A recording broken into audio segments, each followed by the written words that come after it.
kasih Bapak Ibu Guru atas waktunya untuk saya diseminasi acara pada hari ini, yaitu pertama pembukaan, yang kedua sambutan dari kepala sekolah, yang ketiga langsung diseminasi dari saya. Kita lanjut saja untuk menyingkat waktu. Sebelum itu saya minta Pak Eko sebagai kepala sekolah untuk sambutannya sekedar saja waktunya. Kepada Pak Eko dipersilakan.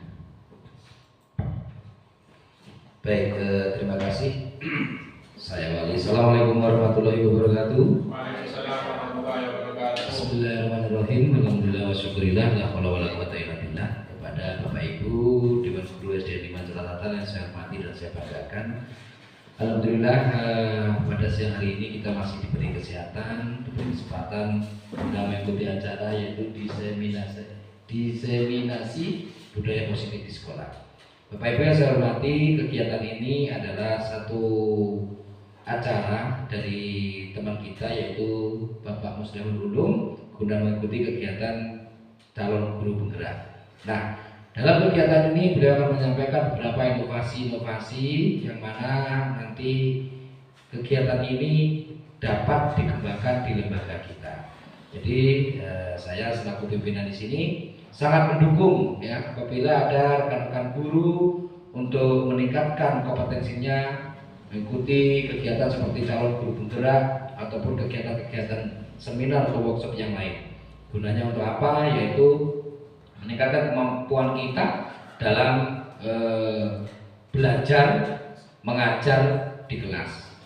Jadi Bapak Ibu guru yang saya hormati, kegiatan ini nanti saya minta tolong supaya diikuti dengan sebaik-baiknya. Apabila mungkin di sana ada sesi diskusi, bisa dimanfaatkan dengan baik waktunya.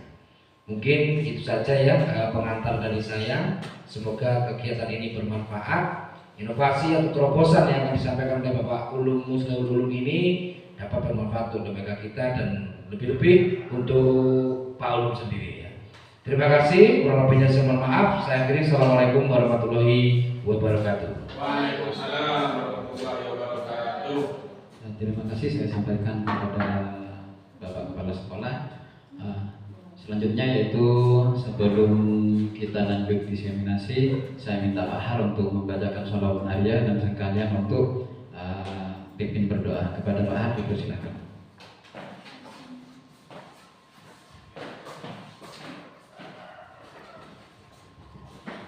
Assalamualaikum warahmatullahi wabarakatuh. Waalaikumsalam. Innallaha wa malaikatahu yusholluna 'alan nabi ya ayyuhalladzina amanu shallu 'alaihi wa sallimu taslima. Allahumma shalli sholatan kamilatan wa sallim salaman tamman 'ala sayyidina الذي تدخل به العقد وتنفرج به الكرب وتطى به الهوائج وتنال به الروائب وحسن الخواتم ويستسقى الماء وعلى آله وصحبه في كل لمحة ونفس بعدد كل مدعو لك اللهم صل صلاة كاملة وسلم سلاما سيدنا محمد الذي تحل به العقد وتنفرج به الكرب وتقضى به الهوائج وتنال به الروائب وحسن الخواتم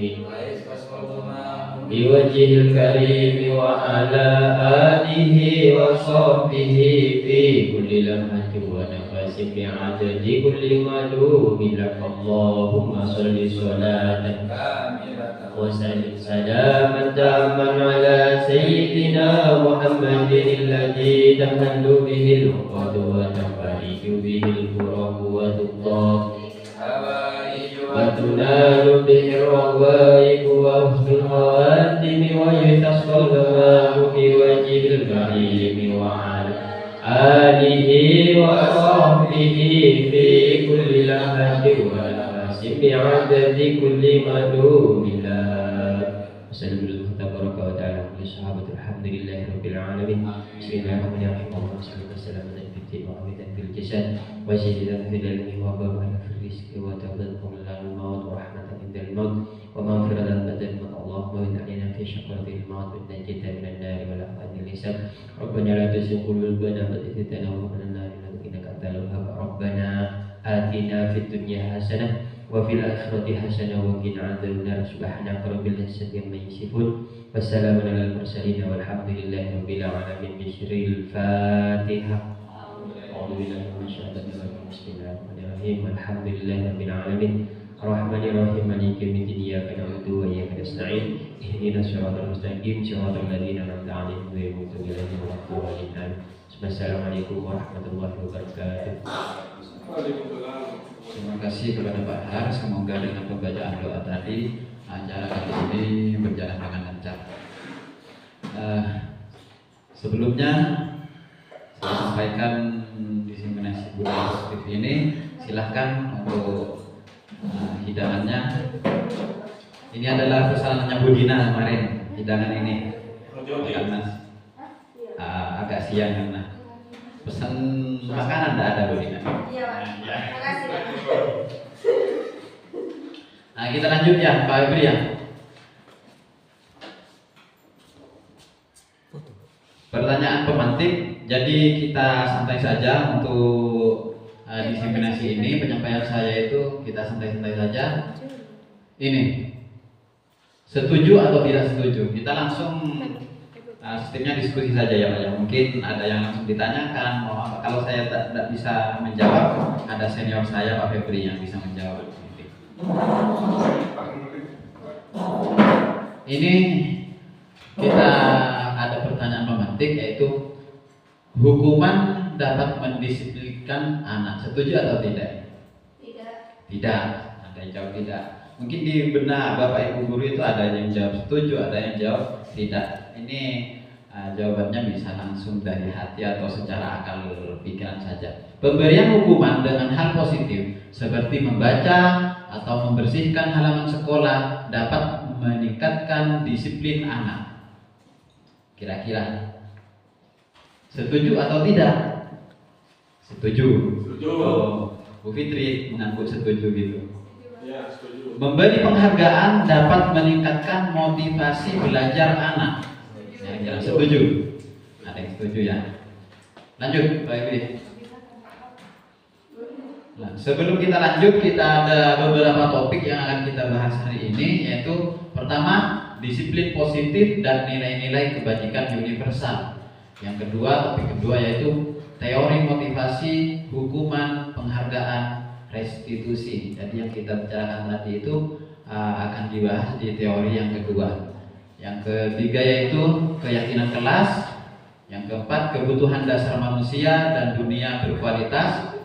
Yang kelima, 5 posisi kontrol. Ini posisi kontrol guru. Yang keenam, kita membahas masalah segitiga restitusi. Lanjut. Yang pertama, topik pertama, disiplin positif dan nilai-nilai kebajikan universal. Perubahan paradigma. Kita ada permainan di sini. Kegiatan kepalan tangan. Saya minta Wika untuk mengepal tangan seperti ini. Saya bacakan aturannya di sini. Ada A dan B. Jadi di sini ada Pak Febri dan Wika. Ini dah. Sobeklah secari kertas. Nah, kita tuh tidak usah menyobek secari kertas. Anggaplah di dalam tangan itu ada benda. Terus teman Anda, berarti B, ini Pak Febri, mencoba dengan sekuat tenaga dengan berbagai cara untuk meminta Anda memberikan benda tersebut.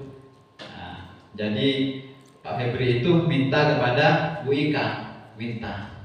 Yang di dalam itu diminta, membujuk, bisa membujuk, mengancam, menghardik, merayu, menyuap atau apa saja yang kepala tangannya itu mau dibuka. Terserah Bu Ika itu, mau dibuka apa enggak, terserah. Atau mau diberikan apa enggak, seperti itu. Oh, dia dikasih berarti kalau gini. Kalau dikasih ya, dikasih, langsung dikasih. Coba, Bu Ika itu membuat dalam pikirannya, saya tidak akan mengasih apapun yang diminta Pak Febri. Coba. Memberi. Coba. Ya, jangan dikasih. Parka. Tadi yang ngasih Bu Ika langsung ya? Iya, dikasihkan langsung tadi. Dikasihkan. Coba dalam benak Bu Ika itu kok tak kira beri. Wika baik. Ya. Ya. Ada bisa merayu, membujuk, macam bisa gitu seperti itu. Merayu. Ya. Makanya tadi itu saya maunya itu Budi yang di sini. Nah, itu ya. Salah posisi. Lanjut lagi. Apa yang terjadi? Pertanyaan 1. Apakah Bu Ika ini? Apakah Bu Ika atau Pak Febri yang membuka kepalan tangan? Bu Ika tadi. Yang buka kepalan tangan itu Bu Ika atau Pak Febri? Bu Ika ya. Apakah Bu Ika atau Pak Febri yang menutup kepalan tangan? Yang menutup kepalan tangan. Bu Ika. Ya. Nah, Bu Ika ya. Ya. Berarti kurang konsentrasi tadi Bu Ika ini.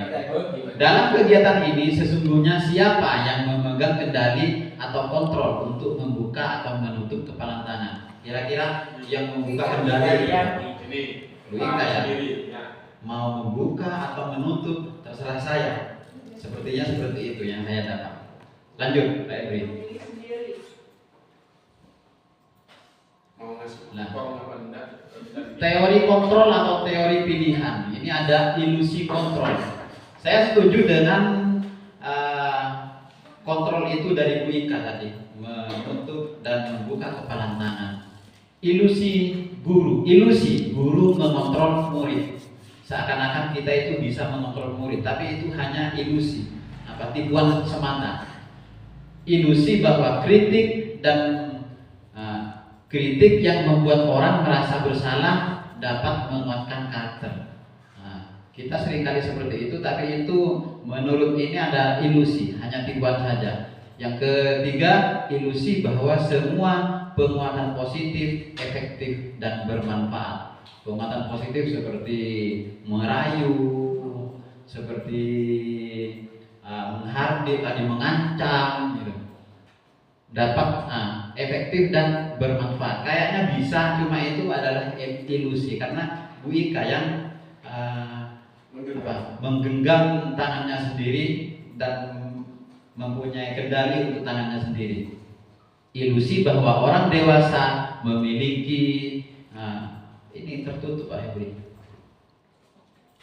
Untuk memaksa, berarti memiliki hak untuk memaksa.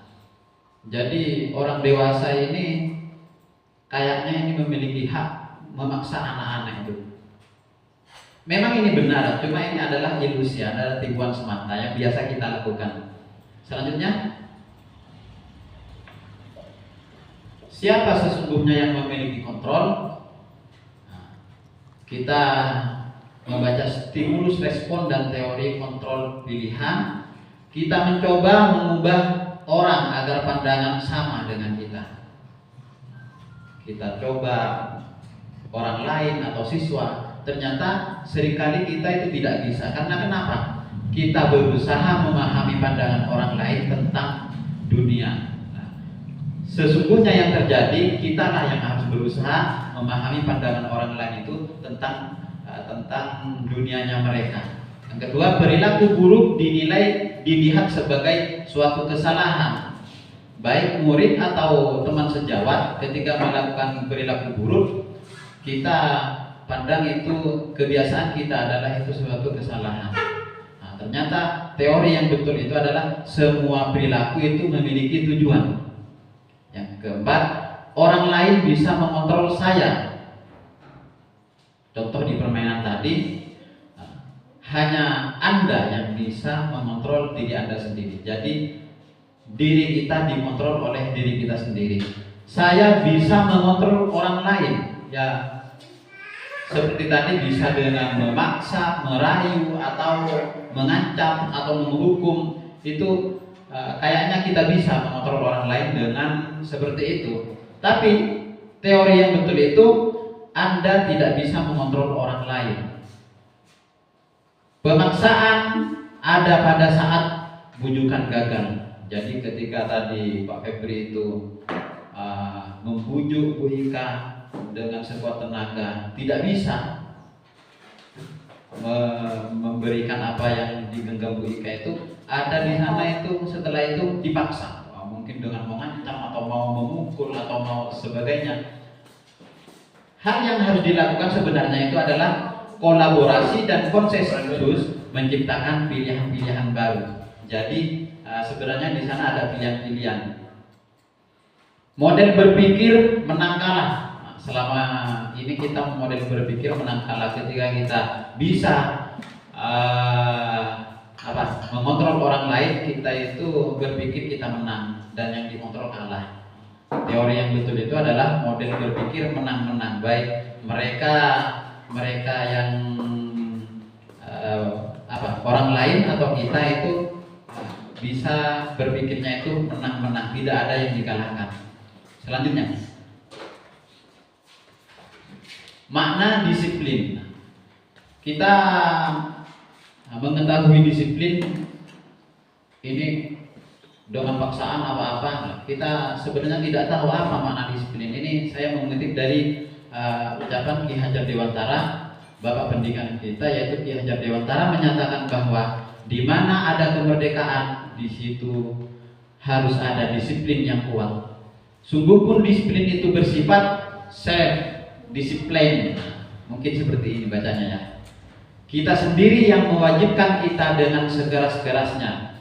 Jadi menurut Ki Hajar Dewantara itu bukan orang lain yang mewajibkan diri kita sendiri, tetapi itu sama saja. Sebab jikalau kita tidak cakap melakukan disiplin diri, self-disiplin, wajiblah penguasa lain mendisiplin diri kita, dan peraturan demikian itu harus ada dalam suasana yang merdeka. Jadi sebenarnya jika kita tidak bisa mendisiplinkan diri, ya harus ada orang lain yang mendisiplinkan kita. Cuma harus ada dalam suasana yang merdeka. Seperti itu. Lanjut. Makna disiplin di sini juga, adapun definisi dari kata merdeka tadi harus dalam konteks yang merdeka, yaitu ucowo itu karo apa itu ya? Kalau saya bacanya ya mardika iku jarwana, seperti itu enggak bisa saya itu. Mungkin hanya merubah dari dari A ke O gitu ya. Masa mordiko gitu ya. Mardiko iku jarwonyo, jarwonya Nora mung lepasing panggrih ning uga kuat kuwasa mandiri priyangga. Oh, terapkan tadi yang bisa dihafalkan. Kontrak dulu. Ya. Itu dibaca sesuai itu kan tidak bagus itu. Jadi artinya itu merdeka itu artinya tidak hanya terlepas dari perintah, akan tetapi juga cakap memerintah diri sendiri. Jadi tetap konteksnya itu kepada diri sendiri. Selanjutnya, jadi kita ke nilai-nilai kebajikan universal. Disiplin sebagai bentuk kontrol diri. Ya, kita ke disiplin itu yaitu belajar untuk kontrol diri agar dapat mencapai suatu tujuan mulia. Tujuan mulia di sini mengacu pada nilai-nilai atau prinsip-prinsip mulia yang dianut seseorang. Jadi tujuan dari disiplin, mendisiplinkan anak atau mendisiplinkan diri itu adalah untuk mengacu atau memiliki nilai-nilai atau prinsip-prinsip yang mulia yang dianut dengan seseorang. Apa itu nilai-nilai atau prinsip-prinsip mulia itu? Silakan Pak Ifri, lanjut. Itu dinamakan dengan kebajikan universal. Di sini ada beberapa kebajikan universal yang kita ketahui. Yang pertama itu profil pelajar Pancasila, yaitu beriman, bertakwa kepada Tuhan Yang Maha Esa, dan berakhlak mulia. Mungkin ini tujuan dari profil pelajar Pancasila yang seperti ini. Tapi ini saya kira bukan hanya untuk pelajar saja. semua orang di Indonesia atau semuanya bisa memiliki kebajikan-kebajikan ini. Yang kedua yaitu mandiri, bernalar kritis, berkebinekaan global, bergotong royong dan kreatif. Selanjutnya, kebajikan universal yang kedua yaitu dari IBO, Primary Years Program. Sikap murid yang diinginkan itu adalah toleransi, rasa hormat, integritas, ada mandiri, menghargai, antusias, empati, keingintahuan, kreatif, kerjasama, percaya diri, dan komitmen. Selanjutnya, untuk nilai kebajikan universal yang selanjutnya yaitu yang ketiga ini dari 9 pilar karakter Indonesian Heritage Foundation. Heritage Foundation, yaitu mengeluarkan kebajikan universal, cinta Tuhan dan segenap ciptaannya, ada kemandirian dan tanggung jawab, kejujuran atau amanah, diplomatis, hormat dan santun, dermawan, suka menolong dan gotong royong, percaya diri, kreatif dan bekerja keras, kepemimpinan dan keadilan, baik dan rendah hati, toleransi, kedamaian dan kesatuan. Banyak juga yang dari heritage. Di sini ada dari petunjuk seumur hidup dan keterampilan, lifelong witness and life skill. Seperti itu. Nah, tidak bisa berbicara bahasa Inggris ini, walaupun saya lama di sana. Ada keterampilan hidup yang dituju itu adalah dapat dipercaya, lurus hati, ada pendengar yang aktif, tidak merendahkan orang lain. Ini penting juga ini, tidak merendahkan orang lain, dan memberikan yang terbaik dari diri. Makanya saya mempresentasikan nilai kebajikan universal banyak sekali yang kita tuju sebenarnya. Ada yang petunjuk hidup, ada peduli, penalaran, bekerja sama, keberanian, keingintahuan, usaha, keluasan, fleksibilitas, berorganisasi, kesabaran, keteguhan hati, ada kehormatan, memiliki rasa humor. Mungkin yang suka musuhan, suka marah-marah. Kebajikan universal dari ini LGLS ya. Ini harus ditingkatkan juga. Berinisiatif, integritas, pemecahan masalah, sumber pengetahuan, tanggung jawab dan persahabatan. Dari nilai-nilai kebajikan ini sebenarnya kita mendisiplinkan anak, mendisiplinkan murid untuk memiliki kebajikan-kebajikan universal yang kita paparkan hari ini. Lanjut. Ada masih ternyata. Ini yang terakhir mungkin jawabannya. The 7 essential virtues. Silakan, tidak bisa baca saya. Ada beberapa kebajikan universal, ada empati, suara hati, kontrol diri, rasa hormat, kebaikan, toleransi dan keadilan. Lanjutnya Pak, mungkin ada masih ada? Ini yang terakhir. Sangat banyak ini. The Virtus Project, proyek nilai-nilai kebajikan. Ada sekitar 1, 2, 3, 4, 1, 2, 3, 4, 5, 6, 7, 8, 9, 10. Ada 40 kebajikan universal. Nah, bisa dibaca sendiri nanti. Ya. Selanjutnya, kebajikan universal sudah kita miliki. Anggaplah kita sudah tahu semua kebajikan universal. Kita sekarang ke topik 2. Ini masih topik 2. Ada 6 topik ini. Nutut dah waktunya kayaknya. Teori motivasi, hukuman dan penghargaan serta restitusi. 3 motivasi perilaku manusia. Manusia itu, atau kita sekarang bahasa saya merubah ke anak-anak saja, karena kita sebagai pendidik dan ini tujuannya kepada anak-anak. Mereka berperilaku apapun selama ini yang kita lihat perilaku anak-anak itu memiliki 3 motivasi. 1, untuk menghindari ketidaknyamanan atau hukuman atau mereka takut dihukum. Yang kedua, untuk mendapatkan imbalan dari orang lain atau institusi. Yang ketiga, untuk menghargai diri sendiri. Ini 3 motivasi perilaku manusia. Yang pertama dan yang kedua itu adalah motivasi eksternal, yaitu motivasi dari luar. Yang ketiga itu untuk menghargai diri sendiri, itu adalah motivasi internal, jadi dari dalam diri sendiri. Lanjut, hukuman, konsekuensi, dan restitusi. Jadi ketika kita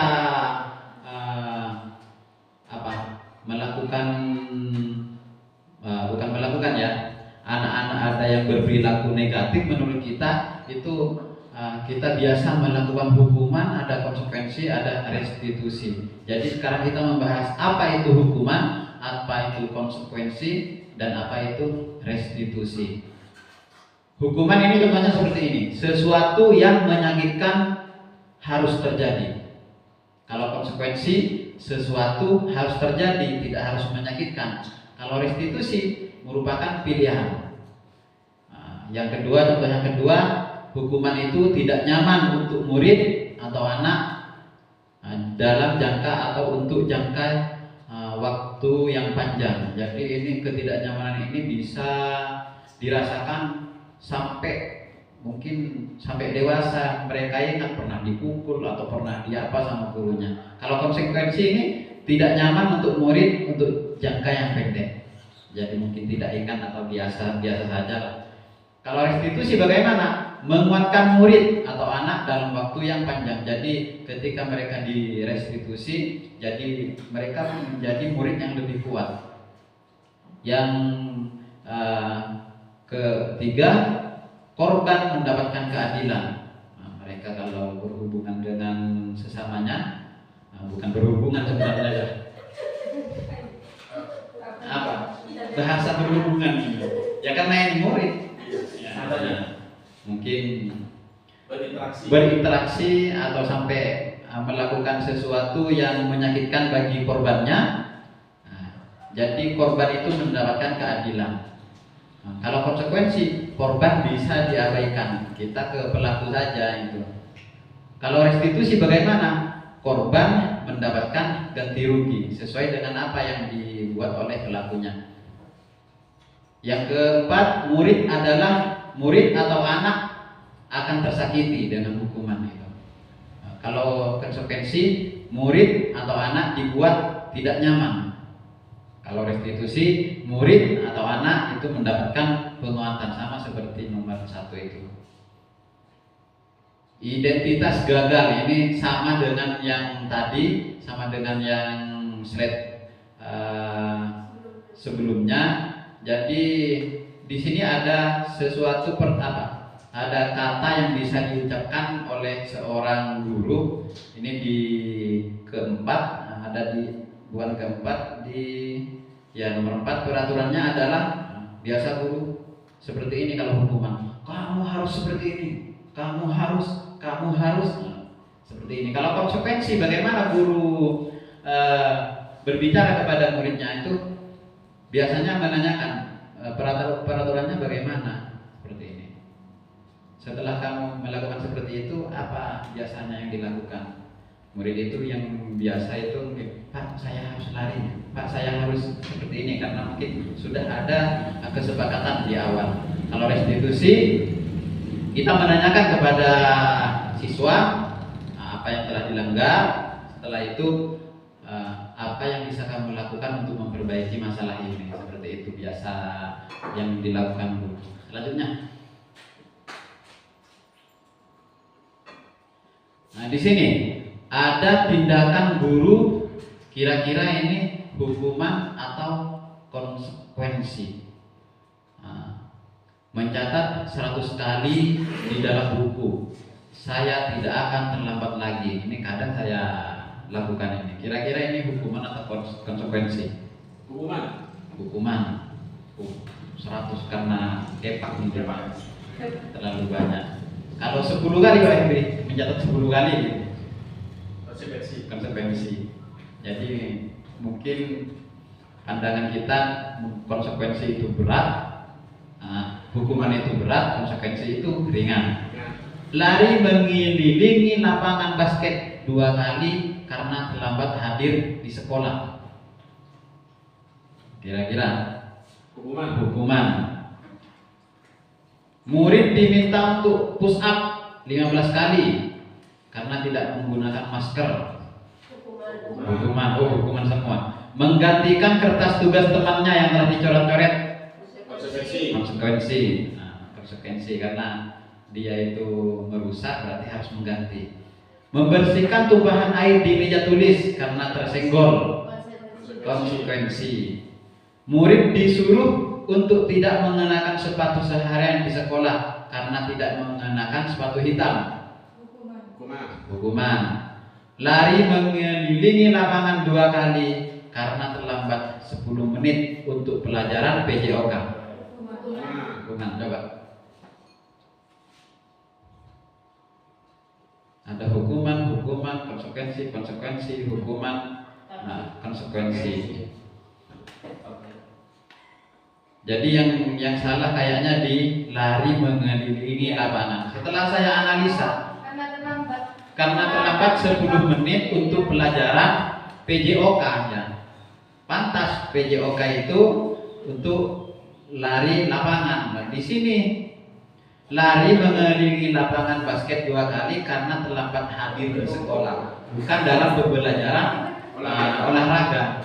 Jadi mungkin untuk soal nomor 2 untuk dijadikan konsekuensi, mungkin karena terlambat hadir di sekolah, konsekuensinya pulang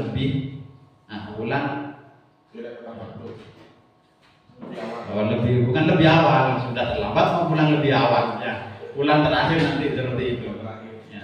Mungkin bisa seperti itu kalau konsekuensinya. Selanjutnya dihukum oleh penghargaan. Kalau ternyata penghargaan ini bisa menghukum. Kalau tadi pertanyaan di awal itu orang itu bisa termotivasi dengan penghargaan, menurut Al-Fiqh ini seperti ini. Bacanya, saat kita berulang kali menjanjikan hadiah kepada anak-anak agar berperilaku bertanggung jawab, atau kepada seorang murid agar mempelajari sesuatu yang baru, atau kepada seorang karyawan agar melakukan pekerjaan yang berkualitas, kita sedang berasumsi mereka tidak dapat melakukannya atau mereka tidak akan memilih melakukannya. Jadi hukuman seperti itu menurut saya seperti ini. Ketika kita memberikan sesuatu kepada anak itu dikasih hadiah melakukan sesuatu itu, kita sebenarnya itu memiliki pikiran anak itu tidak bisa melakukan pekerjaan itu kalau tidak dapat hadiah. Itu hukumannya. Selanjutnya pengaruh jangka pendek dan jangka panjang. Jadi dari pengaruh penghargaan tadi itu ada jangka pendek dan ada jangka panjangnya. Penghargaan efektif jika kita menginginkan seseorang melakukan sesuatu yang kita inginkan dalam jangka waktu pendek. Ya betul, efektif itu. Mungkin kalian beli ini tak kasih uang. Untuk jangka pendek mungkin ini efektif, tapi untuk jangka panjangnya kurang efektif. Jika kita menggunakan penghargaan lagi dan lagi, maka orang tersebut akan bergantung pada penghargaan yang diberikan serta kehilangan motivasi dari dalam. Jadi dia itu untuk membantu hanya mengharap penghargaan itu, tidak termotivasi dari dalam. Penghargaan tidak efektif. Tadi efektif dalam jangka pendek, sekarang ada pendapat yang penghargaan itu tidak efektif bila mana jika kita memberikan seorang sesuatu penghargaan untuk melakukan sesuatu, maka kita harus terus-menerus memberikan penghargaan itu. Jika kita ingin orang tersebut meneruskan perilaku yang kita inginkan, penghargaan ini tidak efektif kalau secara terus-menerus, karena orang itu pasti minta penghargaan lagi. Kalau memang tidak dikasih penghargaan, mereka akan bertanya-tanya, mana ya Biasanya seperti itu kalau terus-menerus dikasih penghargaan. Yang ketiga, penghargaan merusak hubungan. Ada berpendapat seperti itu, bila mana ketika seorang diberi penghargaan atau dipuji di depan orang banyak, maka yang lain akan merasa iri. Dan sebagian dari mereka akan tidak menyukai orang yang diberikan penghargaan tersebut. Mungkin ada seseorang yang mendapat hadiah, padahal mereka layak untuk mendapat hadiah tersebut juga. Orang tersebut, kok dia dapat ya, saya tidak. Jadi hubungannya bisa bisa renggang karena penghargaan itu, dan tidak menyukai orang yang diberi penghargaan tersebut. Yang berikutnya, penghargaan mengurangi ketepatan. Di sini ada sebuah percobaan, yaitu dalam sebuah percobaan sekelompok anak laki-laki berusia 9 tahun diminta untuk melihat gambar-gambar wajah yang ditampilkan di layar, dan mereka harus memberitahukan jika wajah-wajah tersebut sama atau berbeda. Jadi ada 2 gambar. Gambar tersebut hampir sama. Beberapa dari mereka diberi penghargaan dalam bentuk uang, dan pada saat mereka memberi jawaban benar, sementara sebagian yang lain tidak. Hasilnya bagaimana? Anak laki-laki yang dibayar membuat lebih banyak kesalahan. Ternyata diteliti setelah mereka itu dikasih penghargaan, mereka lebih banyak membuat kesalahan daripada mereka yang tidak dikasih penghargaan berupa uang seperti itu. Lanjut Pak Edi. Ada penghargaan menurunkan kualitas. Di sini ada juga pengamatan dilakukan pada sekelompok mahasiswa yang sedang kerja praktik di sebuah surat kabar di universitas. Saat itu mereka sedang belajar menuliskan sebuah artikel tentang sebuah judul berita utama. Seiring waktu, mahasiswa tersebut semakin mampu bekerja dengan cepat.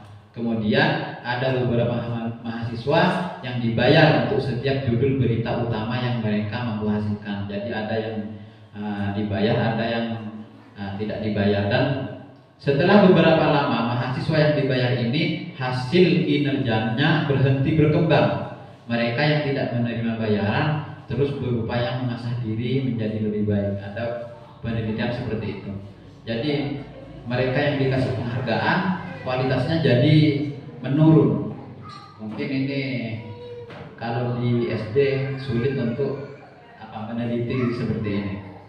Penghargaan mematikan kreativitas. Jadi orang kalau sudah dikasih penghargaan, kreativitasnya bisa turun. Ini penelitiannya bagaimana? Murid-murid diminta berpikir mengenai hadiah atau penghargaan yang bisa mereka dapatkan bila berhasil menulis sebuah puisi. Kreativitas kelompok murid-murid ini menjadi berkurang dibandingkan dengan yang tidak diberitahukan tentang hadiah yang bisa mereka terima. Jadi ada murid suruh membuat puisi, kalau puisinya bagus dikasih hadiah ini.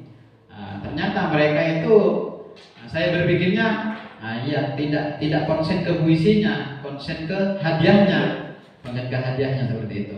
Maka dari itu penghargaan mematikan kreativitas. Penghargaan menghukum, tadi sudah ada di depan itu. Penghargaan menghukum mereka yang tidak mendapatkan penghargaan, misalnya dalam sistem ranking. Mereka yang mendapatkan ranking kedua akan merasa paling dihukum. Jadi menyesal mereka itu dengan sistem ranking seperti itu. Ini maksud dari penghargaan menghukum. Yang berikutnya, penghargaan itu mengurangi motivasi dari dalam diri atau motivasi intrinsik. Jika kita memberikan penghargaan kepada seorang anak pada saat dia sedang merasa bangga dengan pencapaiannya sendiri, maka kita akan mengambil kegembiraan saat itu sedang dirasakan secara alamiah. Nah, ini ada cerita juga, pernah ada santri yang setiap hari sholat duha, ternyata sama ustadznya itu dinilai, ini rajin banget sholat duha. Setelah ada acara, mereka itu yang sholat duha itu dikasih hadiah. Setelah itu motivasi sholat duha itu hilang karena saya sholat duha berubah, bukan dari dalam dirinya sendiri. Dia itu setelah dikasih penghargaan, dia itu berhenti sholat duha lah, karena saya membaca ini, betul mengurangi motivasi dari dalam diri itu penghargaan. Selanjutnya, restitusi. Apa itu restitusi? Sebuah pendekatan untuk menciptakan disiplin positif. Jadi disiplin siswa yang kita bicarakan di depan itu kita lakukan pendekatan dengan pendekatan restitusi. Restitusi itu adalah proses menciptakan kondisi bagi murid untuk memperbaiki kesalahan mereka. Jadi tidak hanya hukuman yang mereka dapatkan, jadi murid itu bisa memperbaiki kesalahan mereka sehingga mereka bisa kembali pada kelompok mereka dengan karakter yang lebih kuat. Jadi murid itu bisa kembali beraktivitas dengan mempunyai karakter atau mempunyai sifat yang lebih baik atau lebih kuat. Restitusi juga merupakan proses kolaboratif yang mengajarkan murid untuk mencari solusi untuk masalah mereka. Jadi restitusi itu adalah murid itu mencari solusinya sendiri ketika terlambat. Bagaimana agar tidak terlambat, mereka menemukan sendiri dan membantu murid berpikir tentang orang seperti apa yang mereka inginkan. Jadi murid itu dengan cara restitusi bisa mengetahui dia itu ingin menjadi orang yang seperti apa dan bagaimana mereka harus memperlakukan orang lain. Jadi kalau mereka memang mempunyai masalah dengan temannya, mereka tahu bagaimana harus memperlakukan temannya itu. Ciri-ciri, 9 ciri restitusi. Bagaimana ciri-ciri restitusi itu? 1. Bukan untuk menebus kesalahan, namun untuk belajar dari kesalahan. Yang kedua, memperbaiki hubungan. Yang ketiga, ada tawaran, bukan paksaan. Kalau hukuman mungkin paksaan, kalau restitusi ini bisa tawaran. Restitusi menuntut untuk melihat ke dalam diri, jadi refleksi diri bagi murid. Restitusi mencari kebutuhan dasar yang mendasari tindakan. Kenapa murid itu melakukan seperti itu? Juga restitusi diri adalah cara yang paling baik dari ada hukuman, ada konsekuensi tadi. Ini ada restitusi, ini adalah cara yang paling baik. Restitusi fokus pada karakter, bukan tindakan. Jadi diciptakan restitusi adalah karakter murid, sifat-sifat murid yang lebih baik. Restitusi fokus pada solusi. Jadi kita itu menciptakan restitusi itu untuk solusi yang dihadapinya, bukan berkutat pada masalah yang dihadapi siswa itu. Restitusi mengembalikan murid yang berbuat salah pada kelompoknya. Jadi murid yang berbuat salah itu bukan tersisih dari kelompoknya, tapi dikembalikan kepada kelompoknya dengan sesuatu atau sifat yang lebih baik. Selanjutnya, topik 3, keyakinan kelas. Topik 3 sudah. Nanti ada topik 4, 5, 6. Cukup dah waktunya. Bismillah. Harus selesai. Mengapa? Apa tadi Pak? Judulnya keyakinan kelas ya. Mengapa tidak peraturan saja? Kenapa keyakinan harus keyakinan kelas? Nah, ini ada pertanyaan-pertanyaan. Mengapa kita memiliki peraturan harus menggunakan helm bila mengendarai kendaraan roda 2? Ini Pak Febri biasa menggunakan helm kalau ke atas. Walaupun tidak ada polisi, kenapa Pak Febri? Tetap pakai helm untuk keselamatan. Untuk keselamatan. Biar tidak masuk angin. Nah, yang kedua, mengapa kita memiliki peraturan 3M? Menggunakan masker, mencuci tangan, menjaga jarak. Nah, kita COVID itu, kenapa kita memiliki peraturan seperti itu? Apa fungsinya? Apa gunanya? Apa memang takut ada razia seperti itu? Razia menggunakan masker. Kenapa kira-kira? Menjaga kesehatan, bukan karena ada razia dari polisi. Yang ketiga, mengapa kita memiliki peraturan harus datang tepat waktu pada saat mengikuti pelatihan? Mengapa seperti itu? Takut dipotong mungkin honornya. Menjaga disiplin diri agar ya memang harus datang tepat waktu untuk mendukung motivasi intrinsik kembali ke nilai-nilai keyakinan. Jadi nilai-nilai keyakinan yang sudah dibaca ada macam-macam, banyak keyakinan. lebih menggerakkan seseorang dibandingkan mengikuti serangkaian peraturan-peraturan. Jadi yang pertama, peraturannya itu memang mengendarai kendaraan roda 2 harus menggunakan helm. Kita sadar menggunakan helm itu untuk keselamatan, bukan hanya untuk takut ada operasi dari polisi. Memang sebelum itu memang harus ada paksaan dari polisi. Lama-kelamaan memiliki keyakinan sendiri. Itu yang kita kembangkan kepada murid di kelas seperti itu. Lanjut. Peraturan kelas. Di sini ada peraturan kelas yang ini dibuat oleh sekolah. Kita itu ada peraturan kelas, ada kesepakatan kelas, ada keyakinan kelas. Apa bedanya? Seperti itu. Peraturan kelas ini dibuat oleh sekolah langsung. Tidak boleh mencoret dinding meja. Tidak boleh seperti ini. Tidak boleh dilarang membuang sampah sembarangan seperti itu. Itu adalah contoh peraturan kelas. Selanjutnya,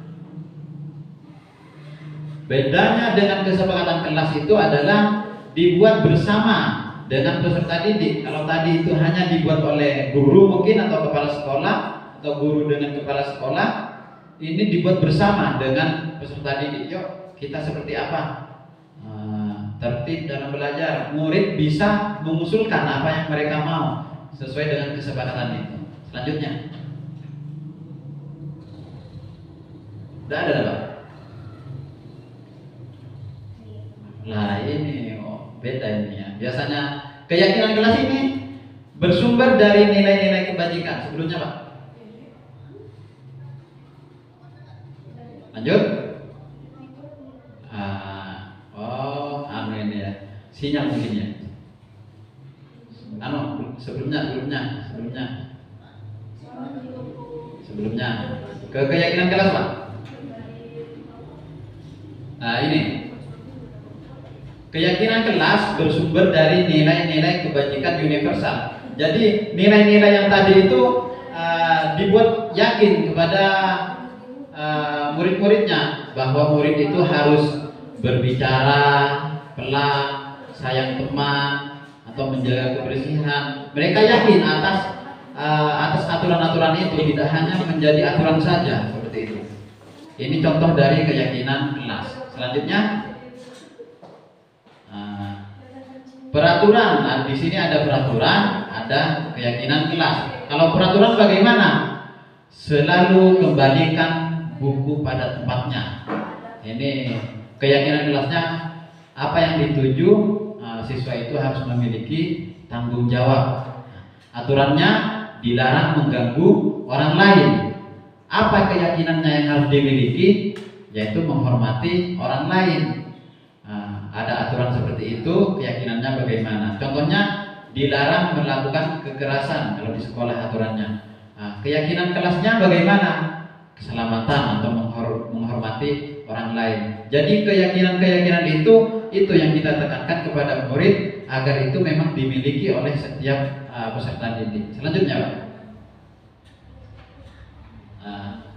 Kegiatan-kegiatan pendalaman keyakinan kelas. Jadi keyakinan kelas bisa kita peroleh bersama dengan murid dengan melakukan melakukan kegiatan tampak atau tidak tampak. Ini ada tabel T, ada tabel Y. Sekarang kita ke tabel T.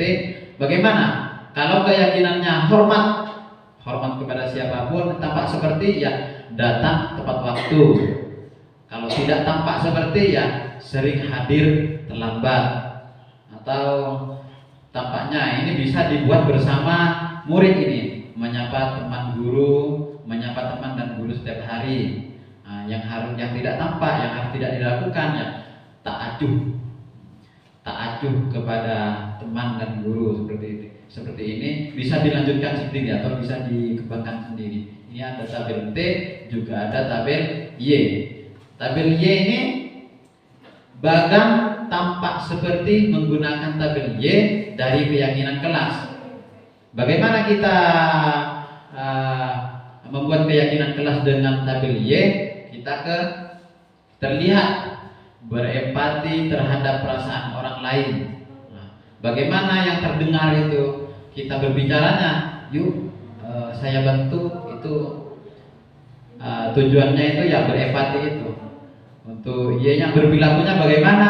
Ada senyum, kita bisa tersenyum, bisa melakukan apa berbicara yang ramah dan sebagainya. Selanjutnya, topik 4, ngebut ini sudah 4, nanti di mana? Tinggal 3 ya. Lanjut, kebutuhan dasar manusia dan dunia berkualitas.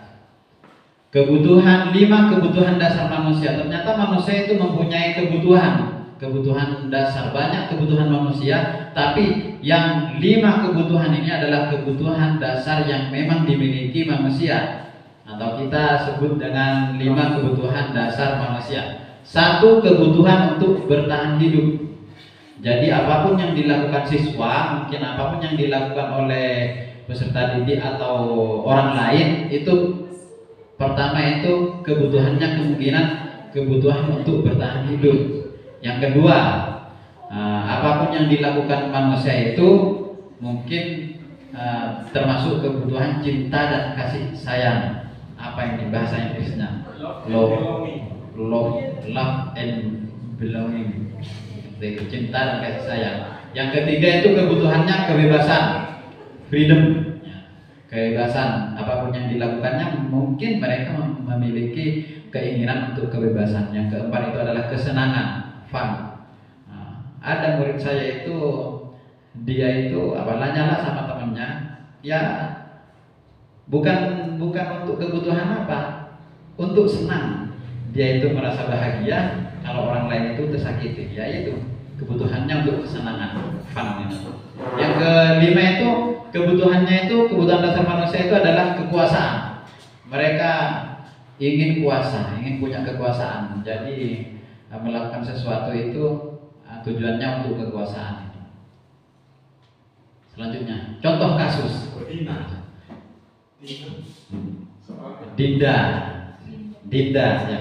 Dinda seorang anak kelas 3 SD. Begitu tiba di rumah, sepulang dari sekolah, menangis dan mengadu pada ibunya bahwa dia benci pada Ibu Rani, gurunya. Untuk tidak ada nama yang di SD sini. Jadi kasusnya seperti ini. Dinda itu datang menangis dan dia itu mengaku kepada ibunya benci.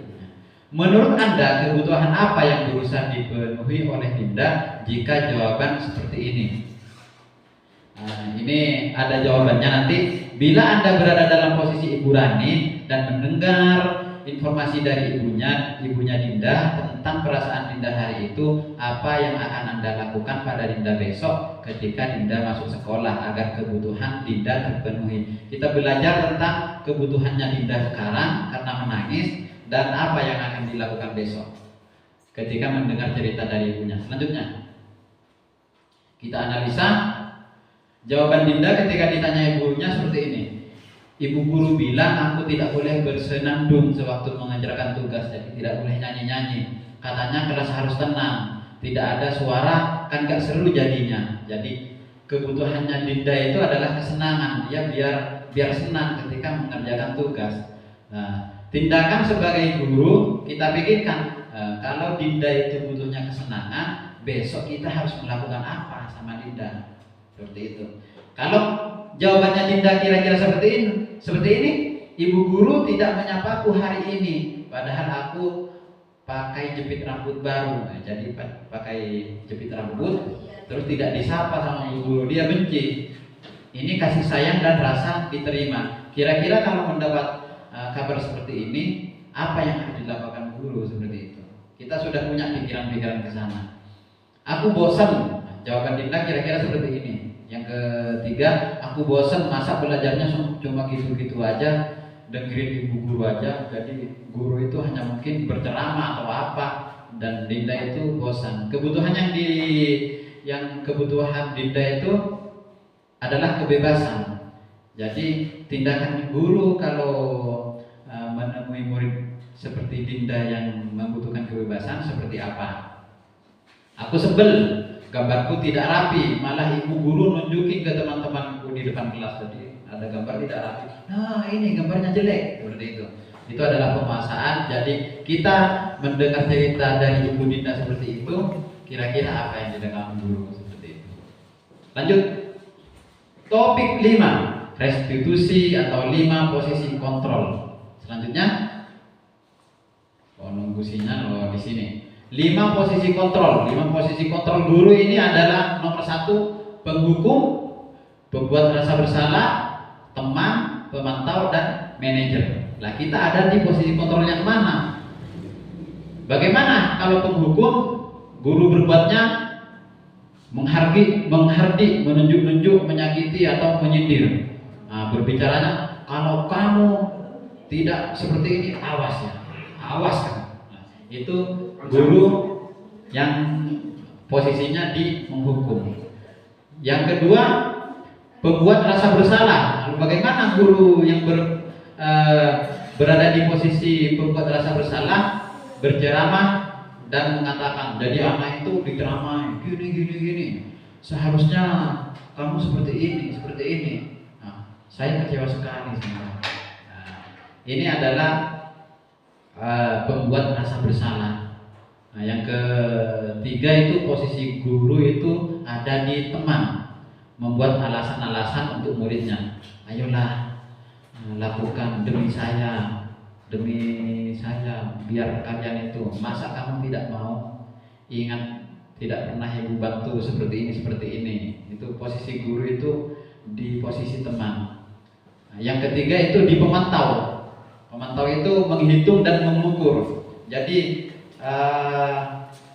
guru itu menanyakan apa peraturannya, kalau seperti ini apa hukumannya, kalau kalian melanggar seperti ini apa hukumannya. Itu pemantau. Kalau manajer bagaimana? Guru itu bertanya apa yang kamu yakini, kalau solusinya kalau seperti itu apa, seperti itu posisi manajer. Lanjut. Posisi kontrol. Di sini ada guru mengatakan seperti ini, dan yang mengatakan itu ada di posisi yang mana? Saya kecewa sekali dengan kamu. Jadi orang atau guru yang melakukan seperti itu ada di posisi kontrol, membuat rasa bersalah. Yang kedua, kamu tidak pernah benar melakukannya, kamu salah terus atau apa-apa seperti itu. Itu posisi guru dalam posisi penghukum. Yang ketiga, ayolah lakukan demi Bapak Ibu. Kalau bukan kalian yang mau melakukan, siapa lagi? Itu posisinya posisi guru sebagai teman. Apakah kamu mendapat stiker bintang hari ini? Apakah kamu mau mendapat stiker bintang hari ini? Apakah kamu mau mendapat nilai baik hari ini? Itu guru itu sebagai pemantau. Bagaimana kalau yang manajer, bagaimana kamu bisa menyelesaikan masalah ini? Jadi tanya sama murid itu, bagaimana kamu bisa menyelesaikan masalah ini? Bagaimana solusinya jika kamu terlambat atau apa saja. Itu posisi guru sebagai manajer. Untuk posisi penghukum juga, kamu selalu yang paling terakhir. Jadi ada murid mengerjakan tugas paling terakhir, itu penghukum. Lanjut. Topik segitiga restitusi. Ini topik terakhir, topik 6. Lanjut. Segitiga restitusi. Jadi tadi ada restitusi, sekarang ada segitiga restitusi. 3 langkah restitusi untuk menumbuhkan motivasi intrinsik murid agar dapat belajar dari kesalahan yang telah dilakukan dan memperbaiki kesalahannya sendiri tanpa menimbulkan rasa dendam. Ini ada segitiga restitusi atau ada tahapan-tahapan untuk merestitusi murid. Lanjut. Segitiga restitusi ya ini berbentuk segitiga karena ada gambarnya. Ada menstabilkan identitas. Ya. Kalau mungkin ada gambar segitiga, ada apa segi 5 ya segi 5 seperti ini. Karena ada 3 aturan, ya makanya disebut segitiga restitusi biar kita itu gampang melakukan apa ya, mengingat ini. Oh, kita pakai segitiga restitusi seperti itu. Atau tidak kita pakai 3 hukum restitusi ini. terlalu berat mungkin menghafalnya. Lanjut. Yang pertama, bagaimana segitiga restitusi itu dilakukan? Pertama, itu menstabilkan identitas. Jadi ada di lingkaran yang bawah itu. Apa itu menstabilkan identitas? Untuk membuat anak itu merasa gagal karena berbuat salah menjadi positif terhadap dirinya. Tadi itu anak-anak itu sudah minder atau sudah merasa paling bawah, kita stabilkan identitasnya. Dengan pertanyaan, setiap orang pasti pernah melakukan kesalahan, ya tidak usah seperti itu. Kamu bukan satu-satunya yang pernah melakukan kesalahan ini. Ini paling efektif menurut saya itu kepada teman atau manajer atau kepala sekolah seperti itu, melakukan seperti ini, menstabilkan identitas. Berikutnya, yang kedua itu validasi kebutuhan. Jadi guru itu bertanya kepada murid, apa kamu kok melakukan seperti itu? Kamu butuh apa di sini? Kamu tentu punya alasan melakukan seperti itu. Kamu terlambat, kenapa kok terlambat? Itu validasi kebutuhannya itu ditanyakan kepada murid. Yang berikutnya itu menanyakan keyakinan. Nah, dari lingkari yang paling kanan itu nilai yang telah kamu sepakati. Bagaimana jika kamu terlambat? Apa yang kamu tulis kemarin yang kamu percaya? Pak, saya harus disiplin. Jadi murid itu mempunyai disiplin, ditanyakan, kamu ingin menjadi orang seperti apa? Seperti itu. Jadi ditanyakan sama manajer atau sama guru kepada muridnya seperti itu. Jadi ketiga tahapan ini itu disebut dengan segitiga restitusi. Selanjutnya, terima kasih. Nah, terima kasih. Usai sudah pertemuan hari ini, semoga restitusi diseminasi saya kali ini itu bermanfaat bagi saya sendiri atau bagi sekolah ini. Demikian dari saya. Wassalamualaikum warahmatullahi wabarakatuh. Ada pertanyaan? Menurut saya terima kasih kalau ada.